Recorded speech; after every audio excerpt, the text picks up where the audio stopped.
This stranger broke into our home and is trying to ruin my daughter's precious engagement party. Arrest her immediately! She's a thief! An awful thief! This stranger broke into our home and is trying to ruin my daughter's precious engagement party. Arrest her immediately. Right in front of me, clinging to the police officer while pretending to cry, was my stepmother, Marilyn. Beside her, acting as though she were trembling in fear, was my stepsister, Brielle. I felt the officer's stern gaze on me. Yet I remained strangely calm. Unbelievable. Do you have any idea how much effort I put into preparing for today? He's a thief. An awful thief. Marilyn's dramatic performance continued. And the thief she pointed at was unmistakably me. The luxury house they had decorated as if it belonged to them was without question the house I inherited after my mother passed away. The very home she herself had inherited from my grandparents. As I watched the officer reach for his handcuffs, I let out a slow, deep breath. The cool wind from the lake brushed across my cheek. How had things come to this? Why was I about to be arrested as an intruder in my own home? Everything began with an unexpected phone call 3 weeks ago. I was in my Brookhaven design studio struggling over the plans for my next project when my phone lit up with the name Edwin. It had been more than 6 months since I last heard from my father, Edwin. "Hello, Leora. How have you been?" His voice coming through the receiver carried the same overly ingratiating tone it always had. "I'm good. And you?" "Oh, I'm doing well. Everyone's doing well. Actually, I have a favor to ask." I heard someone whispering behind him. It was without a doubt Marilyn. And I could practically picture her pulling his strings like a puppet. Unable to hide my suspicion, I asked, "What kind of favor?" He then brightened his voice and said, "It's about Brielle. She's finally gotten engaged to a young man named Callan. He's a really good guy. We're planning to throw a celebration party next month."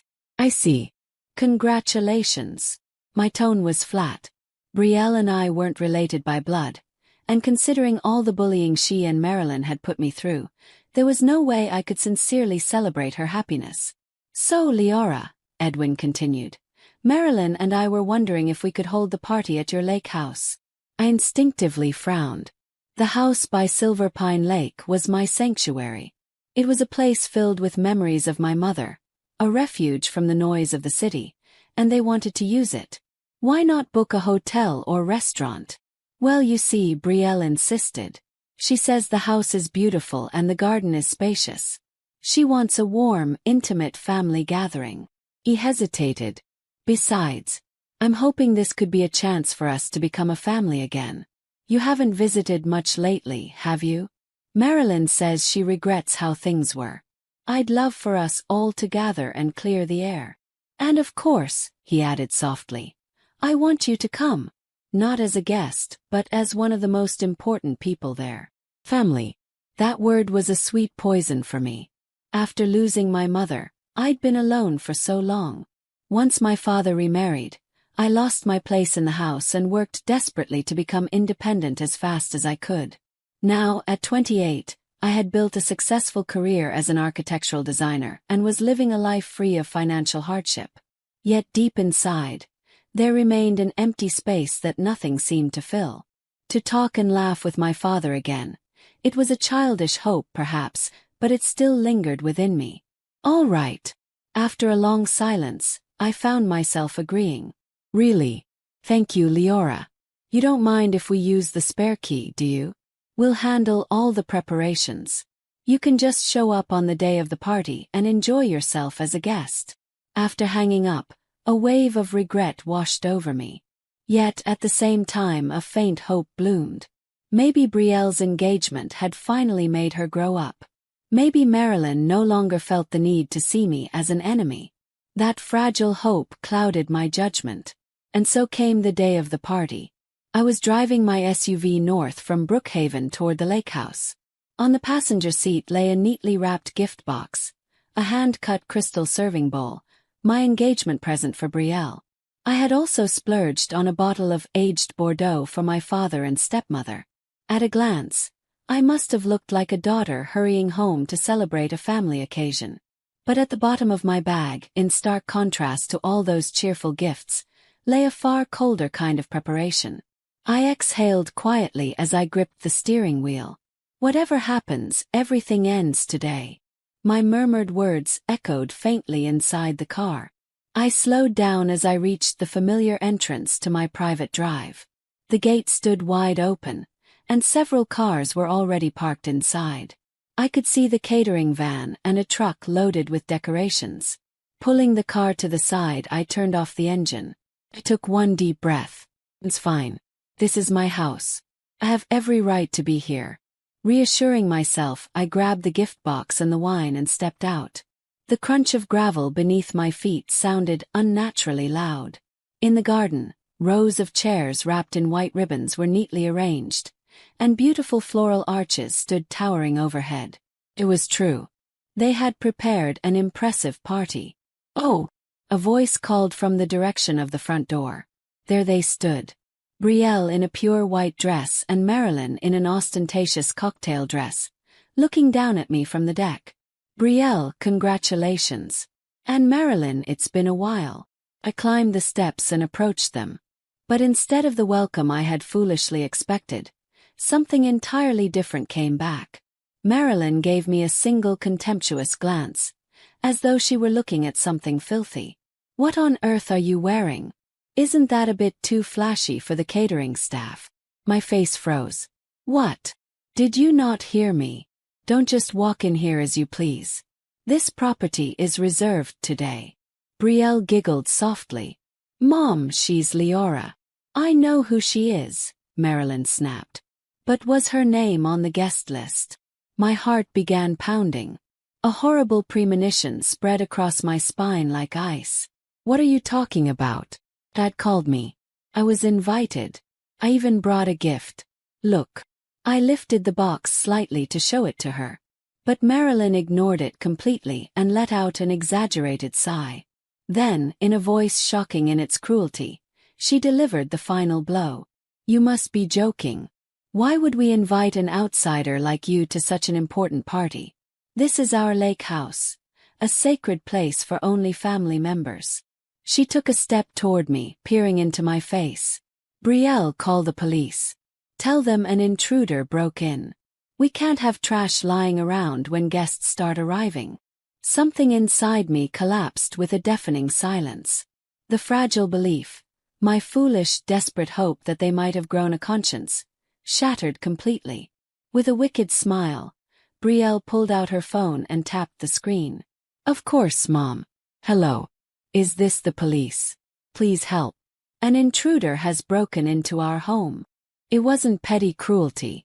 It was a meticulously laid trap crafted to destroy me socially and steal the house entirely. My hand, still clutching the gift box, began to tremble, not from fear but from rage. Pure, overwhelming rage I had never felt before. "So that's how it is," I murmured, my voice so soft no one could hear. "All right. Have it your way." In the distance, the sound of a police siren echoed. I did not run. I simply stood there, silent and still, waiting for the moment their downfall would begin. As the sirens grew louder, victorious smiles crept across Marilyn's and Brielle's faces. "This is the end for you, Leora. Once you're arrested for trespassing and threatening us, your career is over," Marilyn whispered smugly as she lifted her glass with elegant ease. It was undoubtedly champagne taken from my wine cellar without permission. I said nothing. The last shred of mercy I'd ever had for the people who were once my family had been trampled beyond repair. All that remained in me was a cold, razor-sharp resolve. A few minutes later, 2 police cars pulled up on the private drive. "Police. What's happening here?" As if she had been waiting for this cue, Marilyn hurried toward them. "Oh, thank goodness you're here." This woman, she suddenly showed up and started screaming at us to cancel the party. "It's my engagement celebration," Brielle added, piling lie upon lie. She tried to shove us. The officer's stern gazes stabbed into me. "You there. Don't move. Hands up."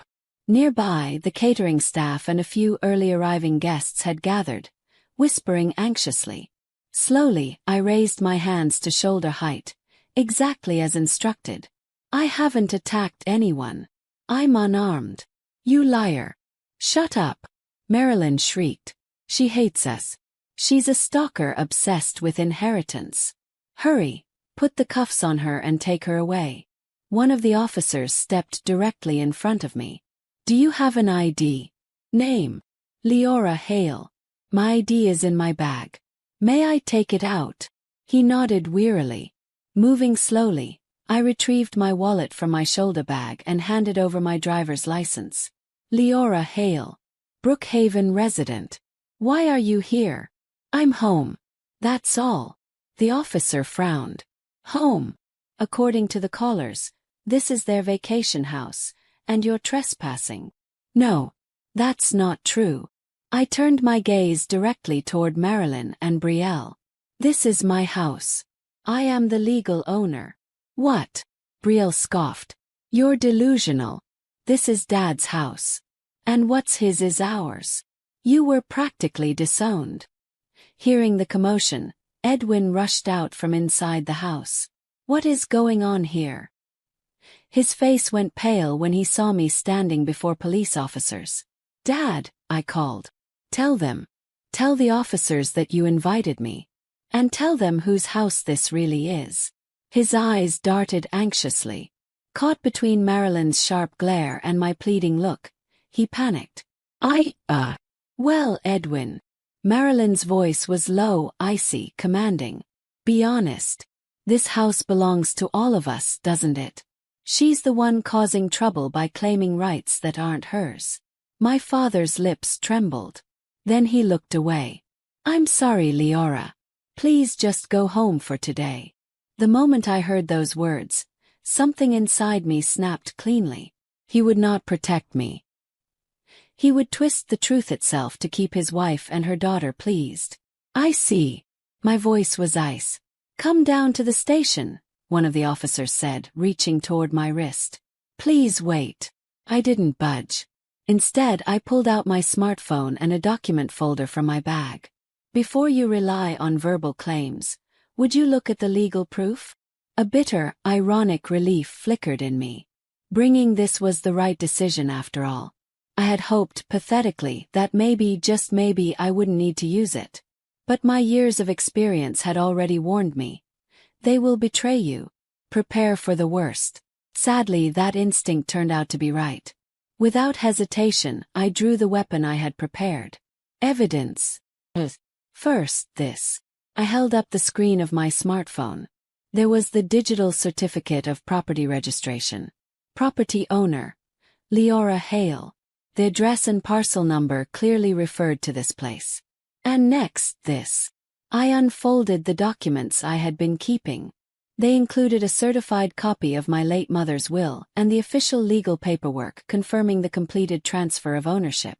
This property was inherited solely by me, Leora Hale, from my mother, Catherine Hale, who passed away 15 years ago. My father, Edwin, has no inheritance rights whatsoever. And neither of these women, Marilyn nor Brielle, has even an inch of legal claim. The officer examined the documents carefully. I see. The property is indeed under your name. That's a lie. It's forged. Marilyn shrieked. Edwin, say something. You told me last week we could use it freely. The keys. My father stammered. I calmly took out a small receipt and a brand new set of keys from the bottom of my bag. Use it freely, yes. But I never said I would give you the keys. Turning to the officer, I explained evenly. I had all the locks replaced yesterday. The color drained from their faces. You changed the locks? The officer asked. Yes. I have no idea how they managed to get inside, but I fixed Marilyn with an icy stare. Did you threaten Gareth, the caretaker, into handing over a spare key? He called me last night in tears. The officer's gaze sharpened. Ma'am, is that true? This was the test I had set up. They had threatened Gareth, stolen a key, and barged in like they owned the place. Then they made the worst possible choice, calling the police to accuse me. If they had simply greeted me with a smile, I continued calmly, I would have given them the new keys and let everything go. But no, this was the end. Ownership is absolute, the officer said firmly. Miss Hale is the legal owner. What you've done constitutes aggravated trespassing. The atmosphere flipped completely. Whispers rippled through the guests. You held a party in someone else's house? Brielle turned bright red. But the invitations are already out. That is none of my concern, I replied. I want everyone removed. An hour later, the decorations were gone. The guests slipped away in silence.